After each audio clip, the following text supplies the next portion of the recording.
What's going on, you guys? This is Cooked Vegetables back in here with another podcast for you beautiful people, man. How's everybody doing? I hope you're doing absolutely amazing wherever you happen to be in the world.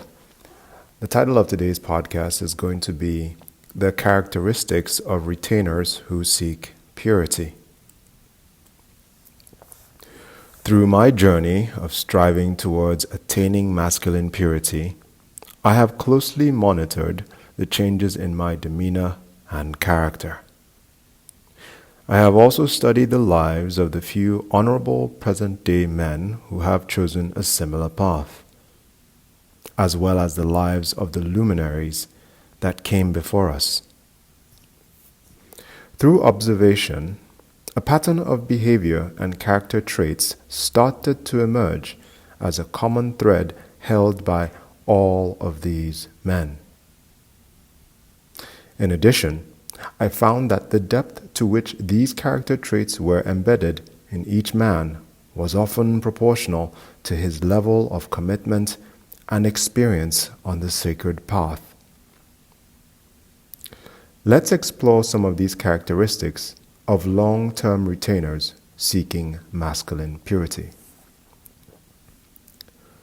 First, a calm and stoic disposition. Before I became a retainer, I was chronically angry, stressed, and fearful. As you lot can probably imagine, living in this constant state of turmoil drained my internal energy and made it very difficult to focus on being productive. As I embraced sexual purity, I found that my emotional state tended to be calmer for longer periods. Now, don't get me wrong, I still get angry every now and then, but the anger doesn't last more than a few minutes. For some reason, I now have a stronger ability to take myself out of my anger, look at it for a few minutes, and dismiss it. I am also able to do the same thing for all other negative emotions, which allows me to be more stable, grounded, and productive.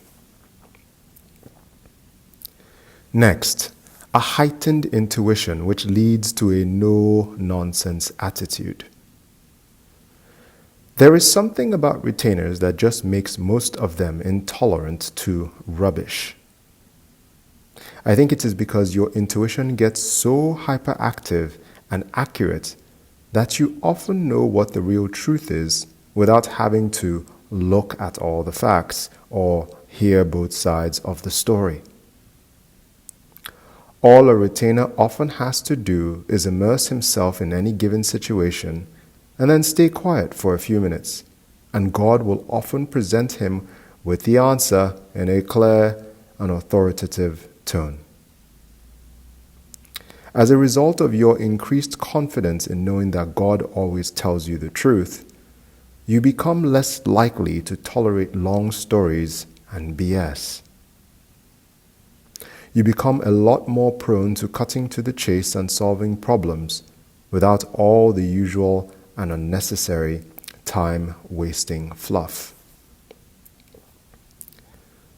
Next, freedom from lust. Back in my Kuma days, if anyone had ever told me that it was possible to control the raging demon of lust that prompted me to make many abysmal decisions, I would have sworn up and down that it was impossible. I was so driven by lust that I was willing to have sex with extremely low-quality women. And by low-quality women, yes, I mean overweight women. But more importantly, I also mean women with corrupted souls. I was completely void of any sort of discretion, which I look back on with a degree of embarrassment. My lack of sexual discretion put me in terrible situation after terrible situation until things got so bad that I decided I needed to change my ways. At first, brothers, it was a titanic struggle. The urges were terrible, and the wet dreams kept happening. Through all of that, God gave me the strength to persevere. I eventually came out on the other side with a much more innocent attraction to females. I no longer just saw them as a collection of holes to satisfy my animalistic lust, but rather as real human beings that the Most High created to gloriously complement men, carry on the species, and live fulfilling lives. I see most women in a sisterly mode these days, as opposed to wanting anything sexual from them. You won't believe how much money, heartache, stress, and mental energy this new disposition saves me. Next, freedom from food addiction. As I retained my seed and purified my body, I noticed that I could no longer tolerate as much junk food as I used to. Whenever I tried to eat too many cookies or cakes or pizza, I would have violent symptoms forcing me to stop. Nowadays, I can only eat natural foods created by God. It is like I have an inbuilt toxic food rejection system that is always on and always on automatic. A lot of people tell me they admire my eating discipline. If only they knew that retainers don't actually have a choice in the matter. It is eat properly or face the consequences. And lastly, razor-sharp intellect. Retainers usually experience a boost in intellectual power. I can usually tell by reading text written by other men. It is easy to tell the long-term retainers from our brothers who are just beginning this journey, or folks who just talk a good game.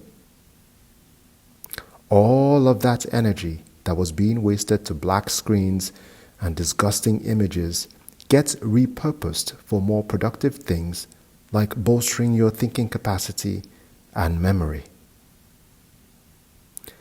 I seem to be able to remember long digits now without much effort. All I need to do is just set an intention of wanting to memorize it, look at it a few times, and it is in there. During my Kuma days, remembering anything was an absolute nightmare. I say all of this not to brag, but to encourage my fellow brothers to stay on this path. There are many boons in your future if you keep going strong. Till next time, brothers, Godspeed and remain blessed. Brother Cooked.